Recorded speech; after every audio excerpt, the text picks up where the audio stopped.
turmoil in Pakistan, both on the economic front as well as on the political stability front, because Imran Khan on every single day basis has been coming out and making allegations. There are protests, there's violence that we've seen, and the fallout of the May 9th violence is this piece of information that is just coming in of how the controversial Army Act is going to be in place once again against certain members of the PTI as well. Human rights breach in Pakistan is something that has come up once again. UN Human Rights Commissioner, in fact, has condemned this Army Act in Pakistan.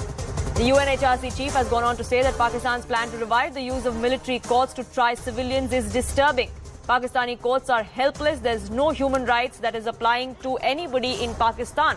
This is, in fact, over the May 9th violence that we saw, where alleged PTI workers went on a rampage. There were military installations that came under attack as well. In that particular case, the army has decided that the Army Act will be invoked and that these arrested leaders of the PTI and the supporters of PTI will be tried under the Army Act in military courts. That has now raised major hackles on a global forum. Major Yasir Janjua, security analyst, joining us on this broadcast, getting us more details of what exactly is happening and how to put this in perspective. Now, we all knew, and it's no secret, that things spiral out of control in Pakistan ever so often.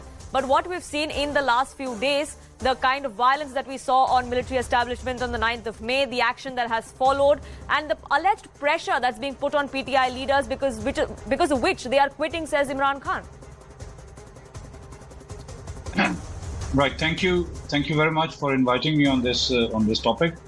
First and foremost, let me clarify this to you and educate this to you, if you don't mind. That if anything happens, for example, the incident of the 26 November 2007, when the terrorists attacked the Taj Mahal in India.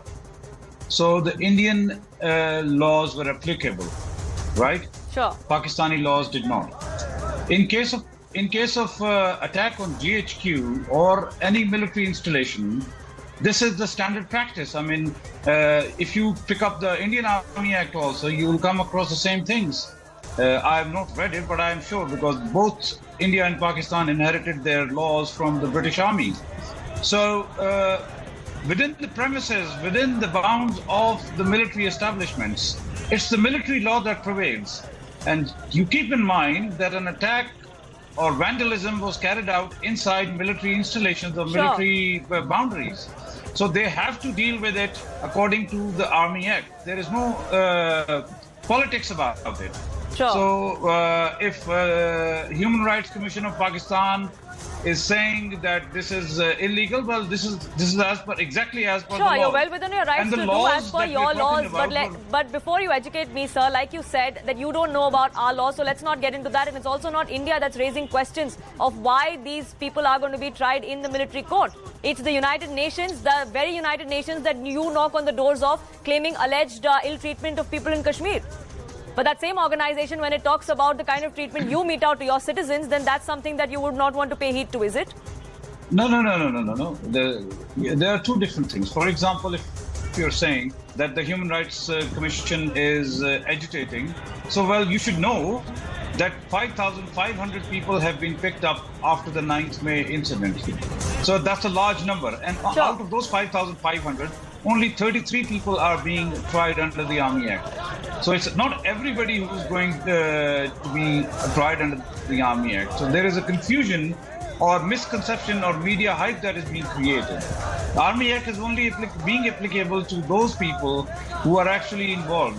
About 5,500 people who are, and by the way, it's today the government has actually given the statistics. 80% of those 5,500 people are actually now out on bail. Sure. So yes, there are cases against them, but they're out on bail. So only 33 people out of those 5,500 are being tried under the Army Act. And even if tried under the Army Act, if they are proven innocent, they will walk out free. What's the problem? Sure. There's a proper procedure. Army Act is not a draconian law, as you might think or you might have been saying. It's a law that there is recourse to appeals and everything is available. So if somebody will feel that he's been wrong, they can go and appeal Sure. So there's no problem with that. Sure, so everything is above why board, do we says... jump to the conclusion and sure. say things...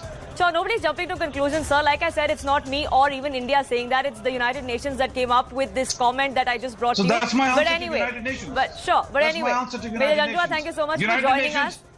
Yeah, unfortunately, I'm completely out of time. Major Janjua, thank you so much for joining us here with your perspective on that.